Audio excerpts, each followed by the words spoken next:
Hello everyone, তোমরা সবাই কেমন আছো? আশা করি তোমরা সবাই ভালো আছো। আমি শ্রাবন্তী, আমার নতুন একটি ব্লগে তোমাদের সকলকে জানাই অনেক স্বাগত। চলো আজ আমি আমার রান্নাঘর থেকেই আমার ব্লগটি শুরু করি। আজ আমার বর কী কী মাছ এনেছে তোমাদের সাথে সেটাই শেয়ার করব।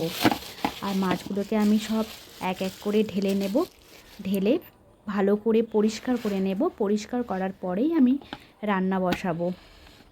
আর স্নান করা, পুজো দেয়া, রান্না করা এগুলো যখন হয়ে যায় না, মনে হয় সংসারে অর্ধেকটা কাজ এগিয়ে গেছে, তাই না?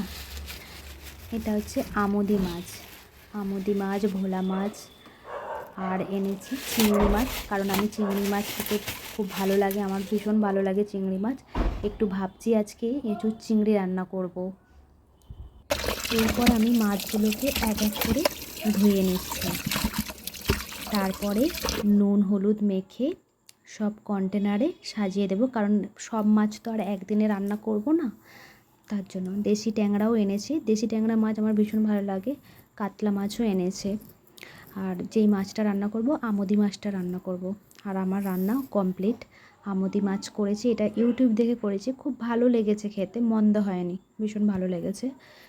আর এখানে করেছি এঁচোড় চিংড়ি। এঁচোড় চিংড়িটাও খুব টেস্টি হয়েছিল। আর আমার বর না এঁচোড়টা খেতে খুব একটা ভালোবাসে না। আর এখানে করেছি পাতলা করে পেঁয়াজ দিয়ে মুসুর ডাল আর পটল ভাজা। এরপর আমাদের দুজনেরই ব্রেকফাস্ট কমপ্লিট। আমার বড় অফিস বেরিয়ে পড়লো আর আমি আমার কাজে লেগে পড়লাম। ভাবছি টিভিটার পেছন দিকটা অনেকটাই ময়লা পড়েছে, ভীষণ নোংরা হয়ে গেছে। আর আসলে কালো তো, দুদিন ছাড়া কোথা থেকে যে এত নোংরা আসে জানি না, দুদিন ছাড়া ময়লা হয়ে যায়। তো পেছন দিকটা ভালো করে একটু সার্ফ জল করে একটু পেছন দিকটা মুছে নিচ্ছি। আর ভালো করে না মুছলে না এতটাই ধুলো পড়েছে পরিমাণে যে একটু ভিজিয়ে না করলে হবে না, শুকনো কাপড়ে যাচ্ছে না। তার জন্য একটু ভিজিয়েই কাপড়টাকে সার্ফ জল দিয়ে মুছতে হয়েছে আমাকে। তারপরে টিভির সামনেটা একটু কলিন দিয়ে হালকা করে পুছে দিলাম।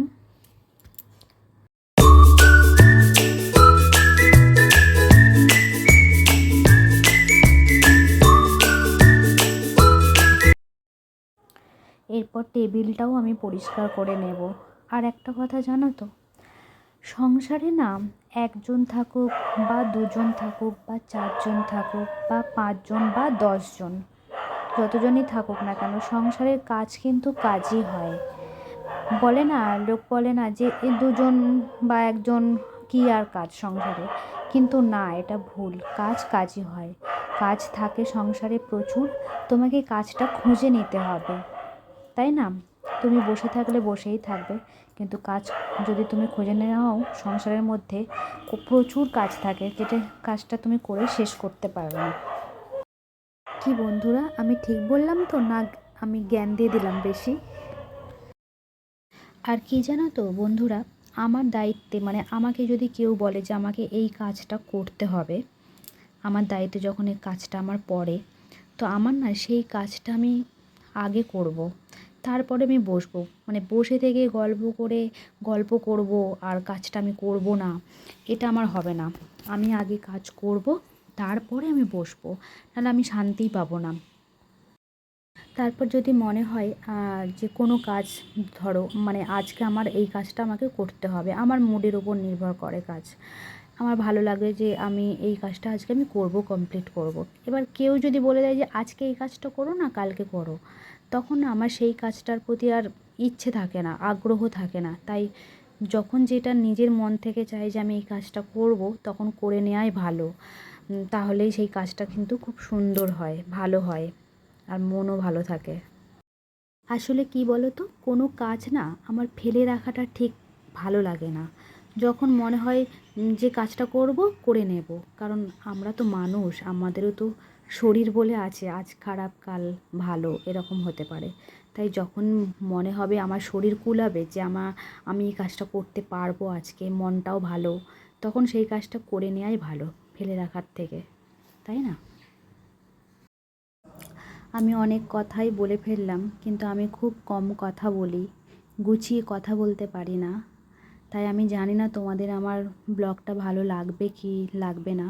যদি ভালো লাগে অবশ্যই কমেন্ট করবে তোমরা, আর যদি খারাপ লাগে বা আমার কিছু ভুল ধরো সেটাও কমেন্ট করো, কারণ আমিও তোমাদের থেকে শিখতে চাই। কারণ শেখার বয়সের তো আর শেষ হয় না, না? শেখার বয়স বলে কিছু নেই, শিক্ষা তো আমাদের সারা জীবনে নিয়ে যেতে হবে। তাই তোমাদের থেকেও আমি কিছু শিখতে চাই, কারণ আমার যদি কোনো ভুল হয় অবশ্যই তোমরা আমাকে কমেন্টে জানাবে, আমি তোমাদের থেকেও শিখে নিতে পারবো। আর আমার শিখতে ভীষণ ভালো লাগে।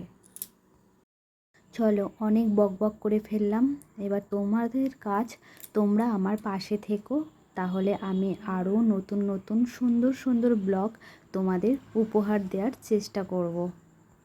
তার জন্য তোমাদেরকে like, comment, subscribe and share করতে হবে।